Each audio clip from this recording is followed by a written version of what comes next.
Hello there, my name is Karolina Golinowska and I would like to speak about a phenomenon I call historical imagination land, which refers to post-industrial heritage sites as they become a space for time traveling. For several decades now, we can observe this tendency to exhibit sites of tangible heritage in a way which enables the viewer to experience the loss of time. This tendency, opposite to traditional museums expositions, eliminates the distance between the viewer and the so-called emblems of the past. In the academic analysis, this phenomenon is defined either as living history or visitable history. So first of all, let's see about living history. The idea of creating the arena where history happens became dominant for exhibitions since 1980s.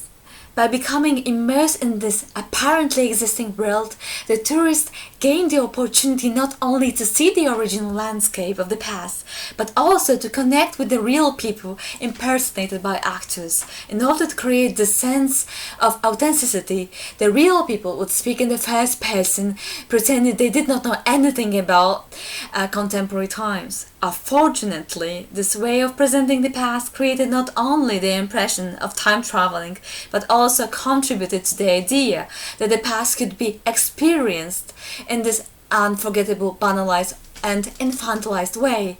David Lowenthal was one of those greatest opponents of such exhibitions offering time traveling.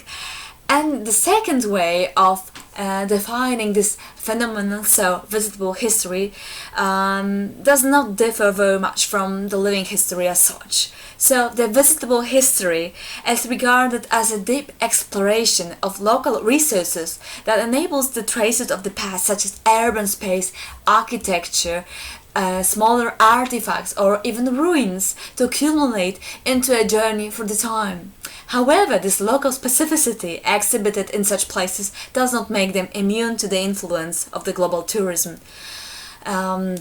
Truly, the global tourism is one of the greatest factors that dictates the ways of transformations. And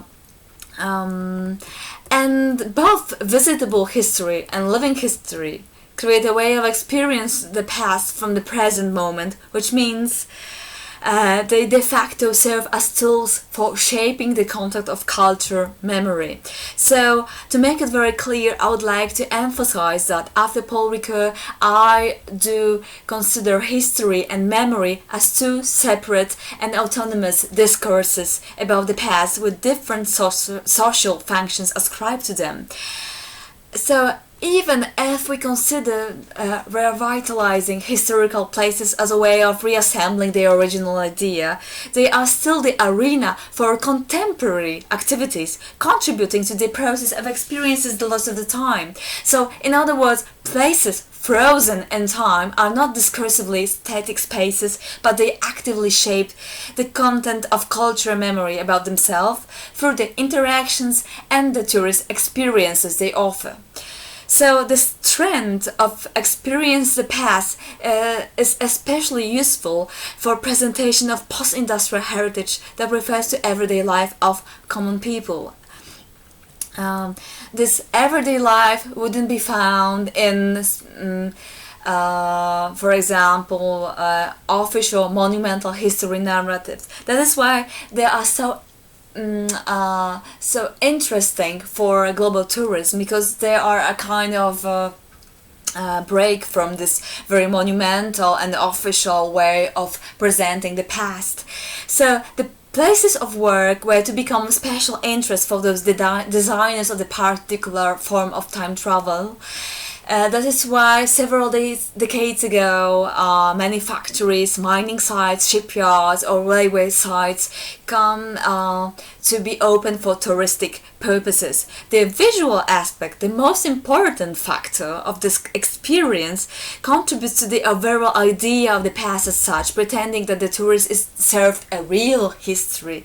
This experience is created on the basis of the authentic character, which is obviously another problem because authenticity is a very Eurocentric construct based on the originality of substance and materials. course. However, coming back to the idea of presenting the past through the post-industrial heritage, today it is complemented by the use of virtual images that are supposed to intensify this experience, but still it raises the question of why the past always must be experienced through its visual aspect and referred to the popular imaginary. The question becomes even more important if we truly consider the so-called authentic character of post-industrial heritage sites, places with a specific smell, usually harmful for ecosystem, employing dangerous construction and machinery.